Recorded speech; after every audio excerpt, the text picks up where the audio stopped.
ये दौर रे महीने भत करण ये समझो एक वडी जायलियत है।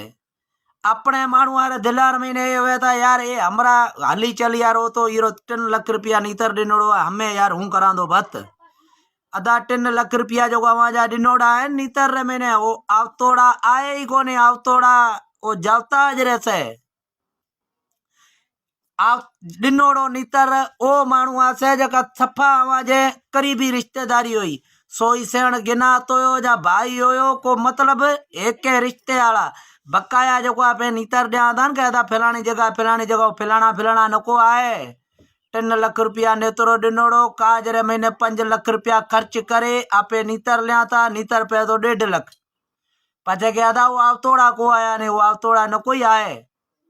तो मेहरबानी करो एना ये महंगाई रो दौर लगो पियो है ये मैंने भत ना करो क्या यार खुशी करा तो एक ही रात्रि खुशी औलादरी जिंदगी नरग्र मैंने आना था आपे केड़े कमरी एक ही रात्रि खुशी 5 लाख रुपया मैंने अभी भत करो था न ओ लाख रुपया करे सुठी बारात करे घोटरी रस्म जकाए करे उरी शादी करे चढ़ो बकाया भत आला 4 लाख बचाए उन कारोबार लगाए दो कोई तो एक ही रात्रि खुशी भली ना उम्र सजीरी खुशी भली मेहरबानी करो ए नेत्रा जो आप ध्यान के ये मिलसे अबाड़ो ओ माँ जा माँ भत करे मैंने खबर है ये छप्पर ठाया पे सुञा थिया बैठा हूँ पर धरा दे पिन्ना दो पिन्ना ये घोर करा दो घोरियो थियो पियो फिर ये भत्ता असा जो कारो मुंह करियो है बीजो असा ने को के फुल असा का करे कोई को ले गया नहीं ये भत्ता कम करया है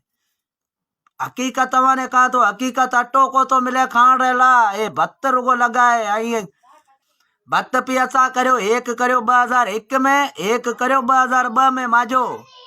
कितो टाइम थियो है 20 साल थे गए 20-21 साल अञा ताई 18 सारू सिका पिया ए भत्ता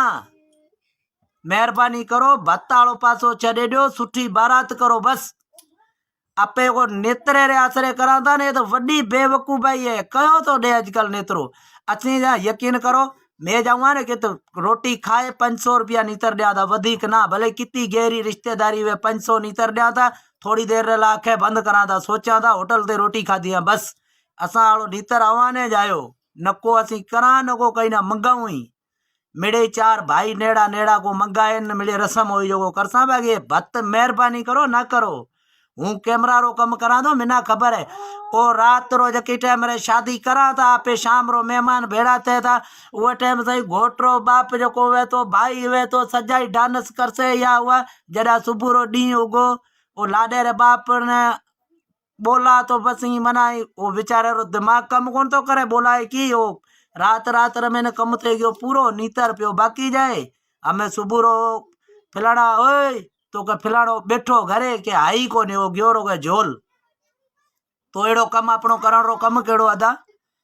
देखो अभी भत करो था हमारे दिल में हमें ये सवाल उठतो से असी भत करा था को तांजे खमू मारवाड़ी को बाबे रो खर्चे गदा माजे बाबे रो खर्च को है लेकिन अवाजे चेहरे था जरा रूहानी खत्म थे थी अवा जो चेहरो उतरोड़ो देखा तो भगवान नो कसम जो अंदर बढ़े तो मेहरबानी करो भत न करो एना कितनी महंगाई जेड़ा तेड़ा चावल 300-400 रुपया किलो लगा पिया है आई आपा में नीतर जी केड़ा है 500 रुपया नीतर दे से 20 जणा खाए जासे आई पाड़े रे मैंने तो दावत दिनी तो हूं तो कहा भत करो तो पाड़े में आस पास में दावत ही ना दो वो दावत करो 500 रुपया नीतर दे 20 जणा खाए जाए यार माजे एक कामरे टीकरण तो मैं हेणा करिया पर मां शुरुआत खाई असा जो भगवान नो कसम है असा एरिया में काज हो तो असी बाड़े बचे को नहीं जाता